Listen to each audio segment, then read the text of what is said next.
Hello everyone and welcome to my second video of this CocoVid weekend. I'm really excited to share with you my knitting project in this video, but if you're interested in any other historical costuming or costuming in general, then I'll leave a link in the description box below to the entire schedule of all the events and videos that are happening this weekend. If you're coming from the future past this weekend, then you're in luck because you get to go straight from this video to all the other videos that were released as part of CocoVid in 2020. If you've been following me for a while, then you'll know that I've already knit an 1890s miser's purse before. At the time, I was just really curious how a miser's purse worked, and so I picked a beautiful emerald green color to knit up the purse and figure out how it functioned. I was trying to think of a way to see if I could use this purse for the current 1890s walking ensemble that I'm creating, but since that ensemble is mainly blue, white, and black in color scheme, I thought green would be a little bit hard to work into that particular ensemble. So I've decided to re-knit the same exact pattern that I created a little over a year ago. For the yarn for my purse, I'm using Knit Picks Luminance Lace. I actually over-dyed this yarn to create a darker blue color using a natural plant dye and extracting the indigo from that plant. I released a video a little bit earlier showing the entire process of how I managed to make some mistakes, but also finally managed to make a darker blue yarn to make this miser's purse. For the pattern, I'm actually using a mashup of two patterns from the 1892 book, The Art of Knitting. I created and wrote out the pattern last time, but I've decided that this time I'm going to try a slightly more difficult beading technique to add a little bit more interest to this particular purse and switch it up a little bit from the last time, more than just the color. I'll leave a link in the description box below to the original free patterns that I drew from in order to create this mashed up pattern, so that you can also create your own interpretation or go with more of an original pattern that was suggested in that 1892 book. I'll also leave a link to the pattern that I created, which is a mashup of the two with instructions on how to do the beading that I did last time. Alright, so let's get right into knitting this purse. The miser's purse is knit flat and then seamed together to create the tube that'll actually hold the coins. Each end of the purse is a lace pattern that I took from one of the two original purse patterns from 1892.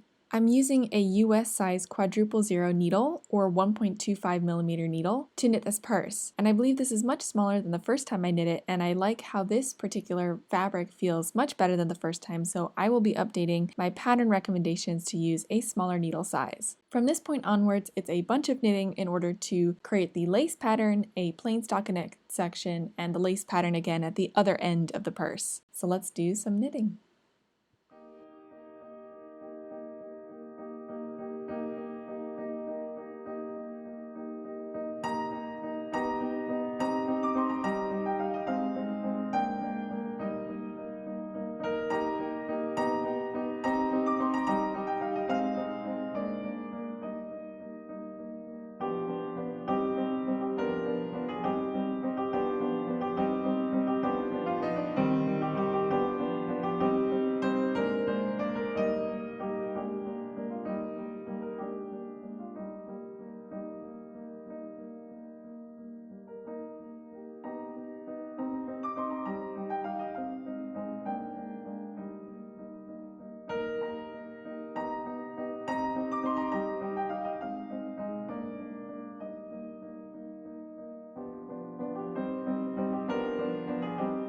This is a much faster knit than I remembered from the first time making it, although maybe I got used to the pattern and so now it went a little bit faster this time around, but I am completely done with the knitted section of the miser's purse. At this point, I decided to block it because I always find that lace knitting looks much better after you block it. It really starts to take shape and open up, and you can really see that flower pattern coming through after I took the time to block it.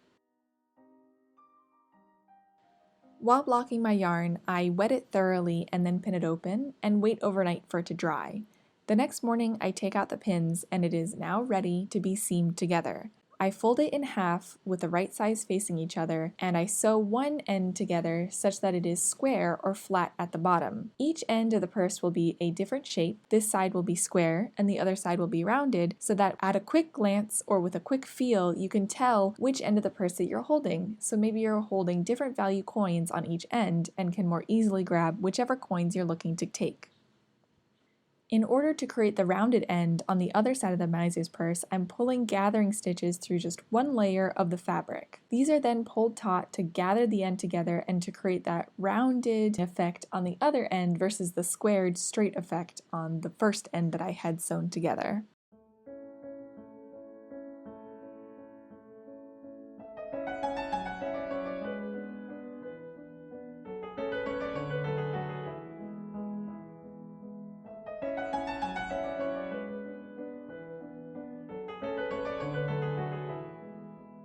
After the purse is sewn up, making sure to leave a good sized slit in the middle stockinette section to insert and remove your coins, it's time to put on the rings that'll actually act as the fasteners for your purse. It's important to add these before you do the beading because it'll be impossible to take them off after your beading is complete. I believe these are 3/4 of an inch wide. I would recommend maybe a slightly smaller size, maybe 1/2 inch, which is what I used on my first purse, but this is the best that I could do with what I had. Now it was time for me to try the more complicated beading pattern that I had seen on the straight edge of the purse. I tried a few different ways to start this beading. This one was from the top down. This version was to create like these teardrops to then add them from the bottom up. Spoiler alert, none of these two versions particularly worked, but I think the third time was a charm, and the third time that I tried starting out redoing this beading was working from the bottom up, and that actually worked to get me that same elongated teardrop effect at the bottom with a lattice work going up to the bottom edge of the miser's purse. I won't be adding these instructions on how to do this beading to the pattern because, to be honest, it was incredibly complicated and took me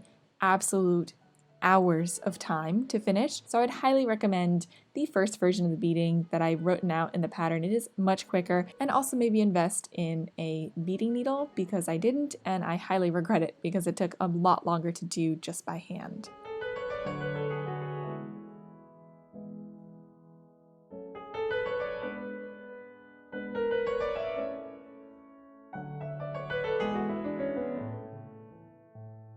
Once my lattice beading was finally finished, I sewed it onto the square edge of my miser's purse. I do really like how it ended up looking. I think it's really beautiful, and while not perfect, and maybe I could have made it a little bit wider, I'm really happy with how much of an extra detail this adds to this version of my miser's purse.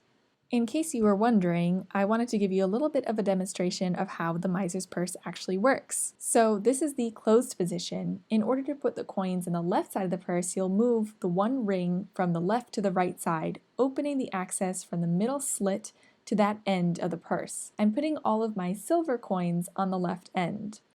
To close that side off and put the copper coins on the other side of the purse, you'll slide both rings to the left side, opening the access from the center slit to the right end of the purse. To secure the coins in each end of the purse, you move both rings to the outer sides towards each end of the purse. This way, your coins can't come out of the middle slot anymore. I was initially thinking that this might not be particularly secure because I would have rather had 1/2 inch rings rather than 3/4 inch rings, but as you can see, I'm testing out the integrity of the purse, and even though I'm jostling it around quite a bit, the coins stay securely inside each end and don't come out through the middle slot. So there you have it. I just finished my second version of my 1890s miser's purse in order to go with my 1892 walking ensemble. I really enjoyed re-knitting the base pattern of the miser's purse, and well, let's just say I'm happy that I managed to finish the beading for this version of my purse, and I'm really happy that the integrity of the purse is actually quite high and it securely contains all of my coins, and hopefully I'll get a lot of use out of it wherever I decide to wear my walking ensemble. I'm really excited to be so close to finishing this outfit. My last two pieces will be a fascinator and mittens, so if you'd like to continue following me as I finish this outfit, then please feel free to subscribe, as next time I will be knitting a fascinator to keep my head warm from the yarn that I dyed using dyer's woad. I'll see you all next time.